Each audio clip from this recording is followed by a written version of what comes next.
আজকে আমরা এসেছি আবার বনলতার দ্বিতীয় দিন। আজকে আমরা আবার যে ট্যুরিস্টরা এসছে তাদেরকে জিজ্ঞাসা করব একটা প্রশ্ন বাঁকুড়া জেলার ব্যাপারে। দেখা যাক কারা আনসার দিতে পারে। চলুন। আমরা একটা দাদাকে আজকে পেয়েছি। দাদা কোথা থেকে আসছেন? বর্ধমান থেকে। সবাই বর্ধমান থেকে? বর্ধমান আসলে সারাউন্ডিং থেকে আসছে। আচ্ছা, যে জায়গাটায় আপনারা এখন আছেন জানেন এটা কোন জায়গা?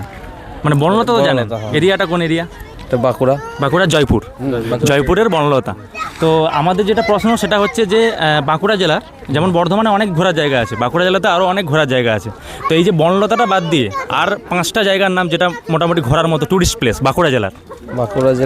বিষ্ণুপুর একটা আছে, বাঁকুড়ার শুশুনিয়া আছে, বাঁকুড়ার আর কি আছে গো?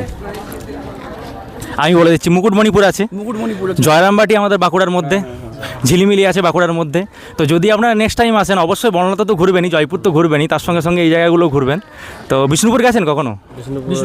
বিষ্ণুপুর একবার ট্রাই করবেন, খুব ভালো জায়গা। তো হ্যাঁ, তো এই টাইপের ভিডিও আর কি, মানে আমরা লোকাল, একদম লোকাল বাড়ি, তো সেই জন্য থ্যাংক ইউ দাদা। থ্যাংকস, থ্যাংক ইউ দাদা।